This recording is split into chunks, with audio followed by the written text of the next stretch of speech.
Actually NTA NEET exam conduct ചെയ്യാൻ തുടങ്ങിയപ്പോൾ 2019 onwards NEET exam ഒക്കെ കണ്ടക്ട് ചെയ്യാൻ തുടങ്ങിയപ്പോഴാണ് കൂടുതൽ കുട്ടികൾ ഈ റിപ്പീറ്റ് ചെയ്യാം എന്ന രൂപത്തിലോട്ട് +2 ശേഷം അതിനുവേണ്ടി തയ്യാറാകുന്നത്. അതിനുള്ള കാരണം എന്താണെന്ന് വെച്ചാൽ NTA കുറച്ചുകൂടെ ഈസി ആയിട്ടായിരുന്നു, മീൻസ് പേപ്പറിൻ്റെ ഡിഫിക്കൽട്ടിയിൽ കുറച്ചിട്ടുണ്ടായിരുന്നു. അവരന്ന് കൊടുത്ത ജസ്റ്റിഫിക്കേഷന് അതായിരുന്നു, എന്ത് +2 കഴിയുന്ന കുട്ടികൾക്ക്, +2 കഴിഞ്ഞ കുട്ടികൾക്കാണ് ഞങ്ങൾ നീറ്റ് കണ്ടക്ട് ചെയ്യുന്നത്, അല്ലാതെ റിപ്പീറ്റേഴ്സ് ബാച്ചിലുള്ള കുട്ടികൾക്കല്ല എന്നുള്ളൊരു ജസ്റ്റിഫിക്കേഷനാണ് അവർ കൊടുത്തിട്ടുണ്ടായിരുന്നത്. പിന്നെ കോവിഡിന് ശേഷം വീണ്ടും കൂടുതൽ കുട്ടികൾ റിപ്പീറ്റ് ചെയ്യുക എന്നുള്ള രൂപത്തിലോട്ടൊക്കെ വന്നു, പാറ്റേൺ മാറി, ചോയ്സ് ഉണ്ടായി, അങ്ങനെയൊക്കെ വന്നു.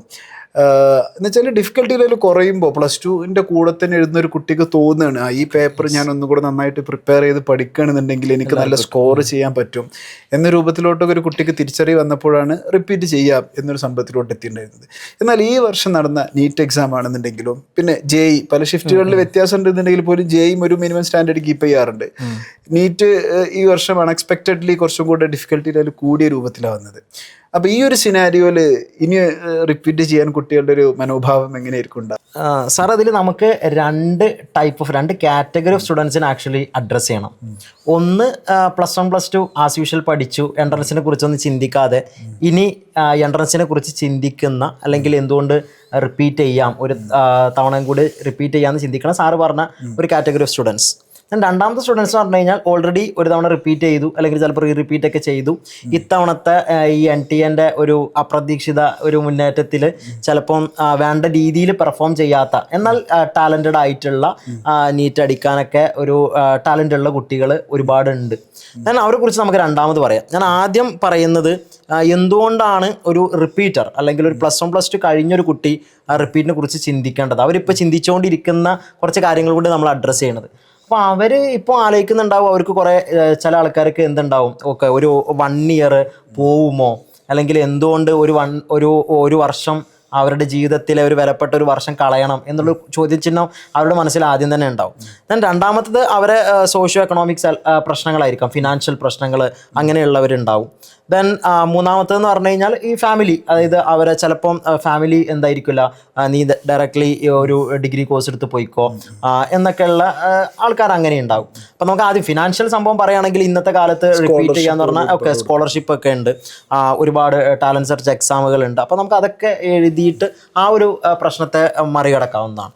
പിന്നെ ഉള്ളതെന്ന് പറഞ്ഞു കഴിഞ്ഞാൽ നമ്മളുടെ ഫാമിലി. അപ്പം ഫാമിലി എന്ന് പറഞ്ഞു കഴിഞ്ഞാൽ ഫസ്റ്റ് ഓഫ് ഓൾ നിങ്ങൾ ഒരു വർഷം റിപ്പീറ്റ് ചെയ്യാന്ന് പറഞ്ഞു കഴിഞ്ഞാൽ എന്തുകൊണ്ടാണ് അതൊരു വലിയൊരു ചർച്ചയാണ്. MBBS, അതേപോലെ തന്നെ ഈ പറഞ്ഞ BTech from IIT or NIT, അതായത് നമ്മുടെ JEE എക്സാമൊക്കെ ക്രാക്ക് ചെയ്യുന്ന സമയത്തൊക്കെ, അല്ലെങ്കിൽ അതിന് ഇത്രത്തോളം ഒരു എക്സ്പോഷർ എന്തുകൊണ്ട് കിട്ടുന്നു എന്നുള്ളത്. ഓഫ് കോഴ്സ് നമുക്കറിയാം MBBS കഴിഞ്ഞാൽ ഒരു 4-5 വർഷം അവർ ഇൻവെസ്റ്റ് ചെയ്യുന്നു, ആൻഡ് ആഫ്റ്റർ ദാറ്റ് അവർക്ക് എന്തായാലും ഒരു ജോബ് സെക്യൂരിറ്റി ഉണ്ട്.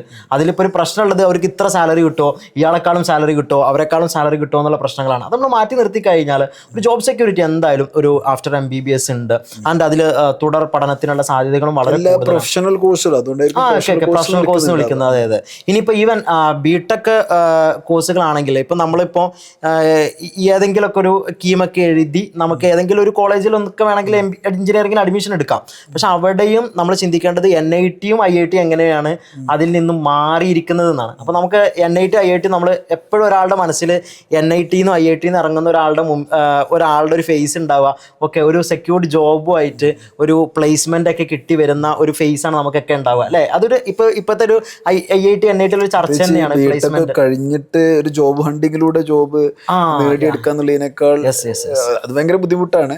എന്തായാലും അപ്പോൾ ഈ NIT IIT ഒക്കെ ആകുമ്പോൾ ബിഫോർ കംപ്ലീറ്റിംഗ് ദ കോഴ്സ്, അതായത് അവർക്ക് അവർ ലാസ്റ്റ് ഇയറിൽ തന്നെ അവർ പഠിച്ചുകൊണ്ടിരിക്കുമ്പോൾ എക്സാം ഒക്കെ എഴുതുന്നതിന് മുമ്പ് തന്നെ നിങ്ങൾക്ക് ഇവിടെ ജോലി ഉണ്ട് എന്ന് പറയുന്ന അത് ഭയങ്കര, അതായത് നമ്മളുടെ ഇന്നത്തെ സിനാരിയോ എനിക്ക് തോന്നുന്നു ഏറ്റവും പെട്ടെന്ന് ജോബ് സെക്യൂർ ആകുന്ന ഒരു കൂട്ടം കുട്ടികളും കൂടിയാണ് അവർ. അപ്പോൾ അതുതന്നെയാണ് IITയും NITയും അങ്ങനെയുള്ള സ്ഥാപനങ്ങൾ ഒരു നോർമൽ എഞ്ചിനീയറിംഗ് കോളേജിൽ നിന്ന് അതിനെ ഡിഫറെൻ്റ് ആക്കുന്നത്. ആൻഡ് പ്ലേസ്മെൻ്റ് ഉള്ള കോളേജുകളുണ്ട്, നമ്മൾ എല്ലാം പറയല്ല. ദെൻ അങ്ങനത്തെ കോളേജുകൾ സെലക്ട് ചെയ്യുന്നതിൽ തെറ്റില്ല, പക്ഷെ അതിനും നമുക്ക് അങ്ങനെയുള്ള കോളേജുകൾക്ക് നല്ല റാങ്ക് വേണ്ടി വരും. അവർ അഗെയിൻ നമ്മൾ JEE മെയിൻസിലൂടെ അല്ലെങ്കിൽ നല്ല കീമിലൊക്കെ നല്ല റാങ്ക് വാങ്ങി പോകേണ്ടി വരും. അപ്പോൾ ഇതാണ് MBBS. ഇനി MBBS മാത്രമല്ല, അത് കൂടാതെ ഒരുപാട് കോഴ്സുകളുണ്ട്. ഈവൻ വെറ്റിനറി പോലെയുള്ള BDS പോലെയുള്ള കോളേജിലൊക്കെ നമുക്ക് അതിലൊക്കെ ഈ നീറ്റിലൂടെയാണ് നമ്മൾ അവിടേക്കൊക്കെ അഡ്മിഷൻ എടുക്കുന്നത്. അപ്പോൾ ഒരു എൻട്രൻസ് എക്സാമും അത് ക്രാക്ക് ചെയ്യുന്നതിന് ഒരു നോർമൽ ഒരു സിമ്പിൾ ഇമ്പോർട്ടൻസ് പറഞ്ഞാൽ ഇത്രയാണ്. നമ്മളെല്ലാം ഇലാബറേറ്റ് ചെയ്തിട്ട് നമ്മൾ ആ ഒരു ചർച്ചയ്ക്ക് ഇരിക്കുന്നില്ല. ദെൻ നമുക്കിനി അടുത്തത് അഡ്രസ്സ് ചെയ്യേണ്ടത്, നമ്മളുടെ ഇപ്പോൾ റിപ്പീറ്റ് ചെയ്തു, ഇനി റിപ്പീറ്റ് ചെയ്യണോ? അതായത് ഇപ്രാവശ്യത്തെ എക്സാം എഴുതിയിരിക്കുന്ന വേണ്ട പെർഫോം ചെയ്യാൻ പറ്റാത്ത ഒരു കാറ്റഗറി ഓഫ് സ്റ്റുഡൻസ് ആണ്. അതിലോട്ട് പോകുന്നതിന് മുന്നേ ഇപ്പൊ സാർ ഇതുവരെ പറഞ്ഞു വെച്ച് നോക്കുമ്പോൾ തന്നെ റിപ്പീറ്റ് ചെയ്യാതിരിക്കാൻ ഒറ്റ കാരണമേ ഉള്ളൂ, ഈ ഒരു വർഷം നഷ്ടപ്പെടും എന്നുള്ള പേടി. അതല്ലാതെ ബാക്കി എല്ലാത്തിനും സൊല്യൂഷൻ ഉണ്ട്. എന്ന് വെച്ചാൽ ഇപ്പോൾ ഫിനാൻഷ്യൽ ക്രൈസിസ് എന്തുണ്ടെന്നുണ്ടെങ്കിൽ ഇപ്പൊ യൂണിവേഴ്സിറ്റി അടക്കമുള്ള കോച്ചിങ് സെന്റേഴ്സ് സ്കോളർഷിപ്പുകൾ കൊടുക്കുന്നുണ്ട്. നമ്മുടെ സ്കോളർഷിപ്പ് ഒന്ന് കഴിഞ്ഞു, ഇനിയും കണ്ടക്ട് ചെയ്യുന്നുണ്ട്. ഓക്കെ, അപ്പൊ അങ്ങനെയാണെന്നുണ്ടെങ്കിൽ അതിനുള്ള സൊല്യൂഷൻ അത് അവിടെ ഉണ്ട്. അതല്ലെങ്കിൽ ഇപ്പോൾ ഫ്രണ്ട്സിന്റെ അടുത്തുനിന്നോ ഫാമിലിന്റെ അടുത്തുനിന്നുള്ള ഒരു സപ്പോർട്ട് ഇല്ലാത്ത പ്രശ്നം, അതില്ലെങ്കിൽ അത് അവരെ പറഞ്ഞ് കൺവിൻസ് ചെയ്യിപ്പിക്കാന്നേ ഉള്ളൂ. അപ്പൊ ഈ ഒരു വർഷം നഷ്ടപ്പെടുമോ എന്നുള്ള ഒരു പേടി, അതിനെ ഓവർകം ചെയ്യാനാണ് നമുക്ക് ഇത്രയധികം ഓപ്പർച്യൂണിറ്റീസ് നമ്മൾ ഒരു വർഷം കൂടി ഇതിനു വേണ്ടി മാറ്റി വെച്ചാൽ നഷ്ടപ്പെടുന്നുള്ളതല്ലത്, നമ്മളൊരു വർഷം കൂടി മാറ്റി വെക്കുന്നു.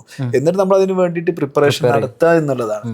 അതിപ്പോ ഒരു ലോങ് പീരീഡ് ഓഫ് ടൈം നോക്കുമ്പോൾ നമ്മളൊരു കോഴ്സ് ഒക്കെ കഴിഞ്ഞ് ഒരു 10 വർഷത്തിന്റെ അപ്പുറം നോക്കുമ്പോൾ ഇവിടെ മാറ്റി വെച്ച ഒരു വർഷം ഒന്നും നമ്മൾ എത്ര വർഷത്തെ എക്സ്പീരിയൻസിൽ നമുക്കും അതറിയാം. അതെ, നമ്മള് +2ന്റെ ശേഷം അല്ലെങ്കിൽ ഡിഗ്രിന്റെ ശേഷം ഒരു വർഷം നമ്മൾ മാറ്റി വെച്ചിട്ടുണ്ടെങ്കിൽ അതൊരിക്കലും നമുക്കിപ്പോ അത് ഫീൽ ചെയ്യൂല. അപ്പൊ അങ്ങനെ വെച്ച് നോക്കുമ്പോൾ തന്നെ ഈ വർഷം നീറ്റ് അല്ലെങ്കിൽ JEE എക്സാമിന് വേണ്ടിയിട്ട് കഷ്ടപ്പെട്ട് പഠിച്ച് നന്നായിട്ട് പ്രിപ്പയർ ചെയ്തിട്ട് എക്സാം എഴുതിയിട്ട് വേണ്ട രൂപത്തിൽ പെർഫോം ചെയ്യാൻ പറ്റാത്ത ആളുകളും ഈ ഒരു സംഭവമാണ് ആലോചിക്കേണ്ടത്. എന്ന് വെച്ചാൽ ഈ ഒരു വർഷം അവര് ഡിസപ്പോയിന്റഡ് ആയിട്ടുള്ള ഒരുപാട് പേരുണ്ടാവും. പ്രത്യേകിച്ച് നീറ്റ് എക്സാമിന്റെ ഈ വർഷത്തെ ഒരു പാറ്റേൺ മാറിയിട്ടുണ്ട്, ഡിഫിക്കൽട്ടി ലെവൽ അൺഎക്സ്പെക്റ്റഡ്ലി മാറിയിട്ടുണ്ട്. ഇതൊക്കെ അവരുടെ പരീക്ഷാ ഹാളിലെ പെർഫോമൻസിനെ ബാധിച്ചിട്ടുണ്ട്. അവര് പ്രിപ്പയർഡ് അല്ലാത്തത് കൊണ്ടല്ല, അവര് പ്രിപ്പയർഡ് ആണ്, സബ്ജക്ട് നന്നായി പഠിച്ചിട്ടുണ്ട്, അവര് ഒരുപാട് എക്സാമുകൾ എഴുതിയിട്ടുണ്ട്, അവർക്ക് ക്വാളിഫൈ ചെയ്യാനുള്ള എല്ലാ സ്കില്ലുകളും ഉണ്ടായിട്ടും അപ്രതീക്ഷിതമായ രൂപത്തിലുള്ള ഒരു ക്വസ്റ്റ്യൻ പേപ്പർ കാണുമ്പോൾ ഉണ്ടായ ഒരു പാനിക് സിറ്റുവേഷനിൽ അവർക്ക് വേണ്ട രൂപത്തിൽ പെർഫോം ചെയ്യാൻ സാധിക്കാത്തത് കൊണ്ടാണ്. ആ ക്വസ്റ്റ്യൻ പേപ്പറിനെ അവർ ഇപ്പോൾ എടുത്തിട്ട് നോക്കുകയാണെന്നുണ്ടെങ്കിൽ അവർക്ക് മനസ്സിലാവും അവർക്ക് ഒരു 550 540 ഈസിലി സ്കോർ ചെയ്യാൻ പറ്റും. സ്കോർ ചെയ്തതിനേക്കാളും ചിലപ്പോൾ ഒരു 50 മാർക്ക് കൂടി എക്സ്ട്രാ സ്കോർ.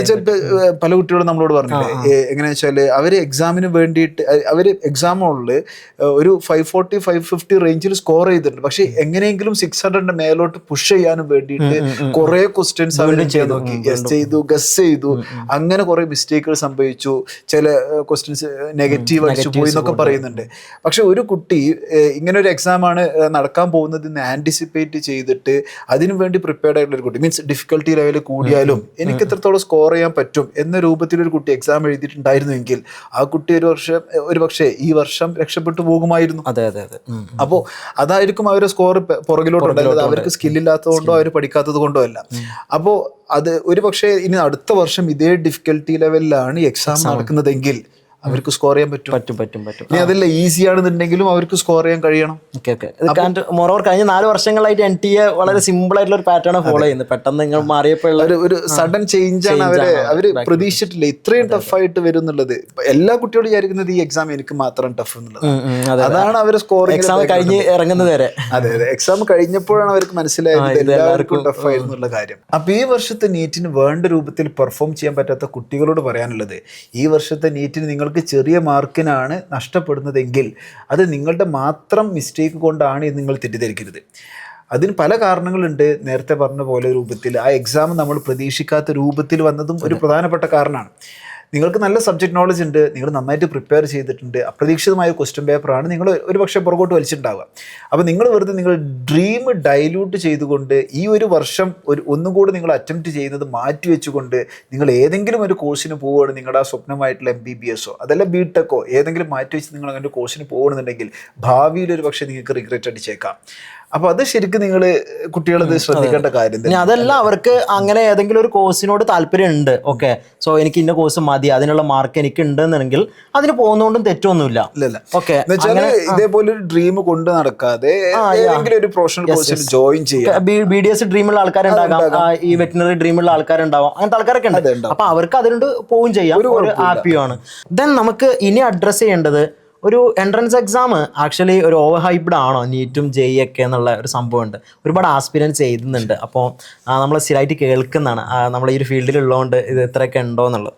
നമുക്ക് അത് കോമ്പറ്റേറ്റീവ് എക്സാമിന് വെച്ച് ഇതിനെ കമ്പയർ ചെയ്യുകയാണെങ്കിൽ ഇപ്പോൾ ഒരുപാട് നമ്മളെല്ലാവരും ഈ നീറ്റ് ജെഇ ആണ് അല്ലേ, നമുക്ക് PSC എക്സാമും UPSC എക്സാമും ഒക്കെ ആക്ച്വലി എന്താണ് കൈൻഡ് ഓഫ് ഈ പല കോമ്പറ്റേറ്റീവ് എക്സാംസ് ആണ്. അപ്പോൾ നമ്മൾ ലാസ്റ്റ് സിവിൽ സർവീസ് നോക്കുകയാണെങ്കിൽ അതിൽ ഒരു വളരെ രസകരമായിട്ടുള്ളൊരു കാഴ്ച ഉണ്ടാവും. 10 ലക്ഷം ആസ്പിരൻസ് ഉണ്ട്. അതിൽ നിന്നും ഇൻടേക്ക് വരുന്നത് 1009 അതായത് അപ്പോൾ നിങ്ങൾ ആലോചിച്ച് നോക്ക് എത്ര പെർസെൻറ്റേജ് ഉണ്ട് അനുസരിച്ച് 0.1%. ഓക്കെ, അത്രയും 0.1% കുറവ്. അത്രയും ചെറിയൊരു ഇൻടേക്ക് ആണ് അതിൽ വരുന്നത്. ബട്ട് അവിടെ അവർ നമുക്കറിയാം UPSC ഒക്കെ എന്ന് പറഞ്ഞാൽ അത്രയും പാഷനേറ്റ് ആയിട്ട് അവർ ഡ്രീമും വെച്ച് ചിലപ്പോൾ 3-4 വർഷങ്ങളൊക്കെ എടുത്തിട്ടായിരിക്കും പലരും ഈവൻ ഫസ്റ്റ് റാങ്ക് ഒരു ടോപ്പ് 100 റാങ്കിൽ വരുന്നവർ വരെ വർഷങ്ങൾ എടുത്തിട്ടൊക്കെ അച്ചീവ് ചെയ്യുന്ന ആൾക്കാരുണ്ട്. ഈവൻ PSC ആണെങ്കിലും നമ്മുടെ മുൻപിലുള്ള കാഴ്ചകളാണ് ഇതൊക്കെ.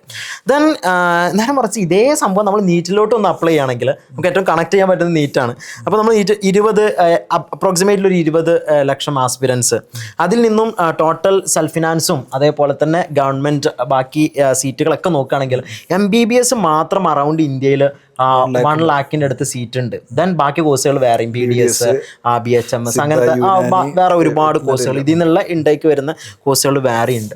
അപ്പോൾ അത് എത്ര ശതമാനമായി? അതായത് MBBS ഇറ്റ്സെൽഫ് ഒരു 5% അടുത്തായി. ബാക്കി എല്ലാം കൂടി വരുമ്പോൾ നമ്മൾ ഒരു നല്ല പെർസെൻറ്റേജ് ശരിക്കും അതിലോട്ട് കോൺട്രിബ്യൂട്ട് ചെയ്യണം. അതിന് മോർ ഓവർ ഈ 22 ലക്ഷത്തിൽ പല കുട്ടികളും ജസ്റ്റ് വെറുതെ പോയി എഴുതുന്നവരാണ് അല്ലേ. ഒരു പ്രിപ്പയർ ചെയ്ത് ഒരു ഇതിന് വെൽ പ്രിപ്പയർഡ് ആയി പോയി എഴുതുന്നത്.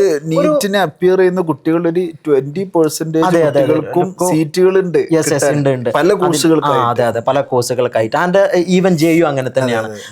ഇനി അതാണ് നമ്മൾ പറഞ്ഞത്, ഇതിൽ ടോട്ടൽ സീറ്റ്സ് കമ്പയർ ചെയ്യുമ്പോഴും ഇനി ആസ്പിരൻസിന് നമ്മൾ നോക്കിക്കഴിഞ്ഞാൽ ഒരുപാട് ആൾക്കാർ ഇങ്ങനെ +2 കഴിഞ്ഞിട്ടൊക്കെ എല്ലാവരും എഴുതുന്ന ഒരു എക്സാം കൂടിയാണ്. അപ്പോൾ അങ്ങനെയുള്ള ആൾക്കാരൊക്കെ ഉണ്ട്. സോ ആ ഒരു സെൻസിൽ ആക്ച്വലി ഇത് ഒരിക്കലും എന്തല്ല ഓവർ ഹൈബ്ഡ് അല്ല. ആൻഡ് ഇന്നിപ്പോൾ നമ്മൾ നോക്കുകയാണെങ്കിൽ തന്നെ ഇന്ത്യയിലെ ടോട്ടൽ ഒരു സിറ്റിസൺ അല്ലെങ്കിൽ ഡോക്ടർ റേഷ്യോ നോക്കുകയാണെങ്കിലൊക്കെ ശരിക്കും നമ്മൾ വേറെ പല രാജ്യങ്ങളും വെച്ച് നോക്കുമ്പോൾ കമ്പാരിറ്റീവ്ലി നമ്മൾ ബാക്കിലുമാണ്. അപ്പോൾ ശരിക്കും നമുക്ക് ഇനിയും അങ്ങനെ നമ്മുടെ ഒരു ഫ്യൂച്ചർ ഡോക്ടേഴ്സിനെയും എൻജിനീയേഴ്സിനൊക്കെ നമ്മളെ ഒരു രാജ്യത്തിന് ശരിക്കും ആവശ്യമുള്ളതുമാണ്. ഓക്കെ, ദെൻ ഇനി എന്താണ് നമുക്ക് കൂടുതലായിട്ട് പറയാനുള്ളത്? Take A vice decision. കാര്യങ്ങൾ കൃത്യമായി അനലൈസ് ചെയ്ത് ഉചിതമായ ഒരു തീരുമാനത്തിലോട്ടെത്തുക. 1 വർഷം എന്നുള്ളത് വലിയൊരു ടാസ്ക് ഒന്നുമല്ല. നിങ്ങൾ നല്ലൊരു കരിയർ ബിൽഡ് ചെയ്യുമ്പോൾ നിങ്ങൾ ഭാവിയിൽ വർഷങ്ങൾക്ക് ശേഷം ഈ കാര്യങ്ങളെക്കുറിച്ചൊക്കെ ചിന്തിക്കുമ്പോൾ നിങ്ങൾക്ക് ഇതിലൊരു റിഗ്രറ്റ് തോന്നാത്ത രൂപത്തിലുള്ള നല്ലൊരു തീരുമാനത്തിലോട്ട് എത്താൻ നിങ്ങൾക്ക് സാധിക്കട്ടെ. നിങ്ങൾക്ക് ഇതേപോലെ ഒരുപാട് കാര്യങ്ങളെക്കുറിച്ച് അറിയാനും ചോദിക്കാനൊക്കെ ഉണ്ടാകും. എല്ലാം കമൻറ്റ് ബോക്സിൽ നിങ്ങൾക്ക് ഷെയർ ചെയ്യാം. നിങ്ങൾ എന്തായാലും റിപ്പീറ്റ് ചെയ്യും എന്ന് തീരുമാനിക്കുന്നുണ്ടെങ്കിൽ ആ തീരുമാനത്തിലുള്ള കാരണങ്ങൾ ഞങ്ങളെ കമൻറ്റിലൂടെ അറിയിക്കുക. അതേപോലെ ഇനി എന്ത് സംഭവിച്ചാലും ഞാൻ റിപ്പീറ്റ് ചെയ്യില്ല എന്നൊരു തീരുമാനം നിങ്ങൾ എടുത്തിട്ടുണ്ടെങ്കിൽ തീർച്ചയായിട്ടും അതും അവർ കമൻറ്റിൽ അറിയിക്കട്ടെ. ഓക്കെ, സോ വേറൊരു വീഡിയോ വീണ്ടും കാണാം. അതുവരെ ബൈ.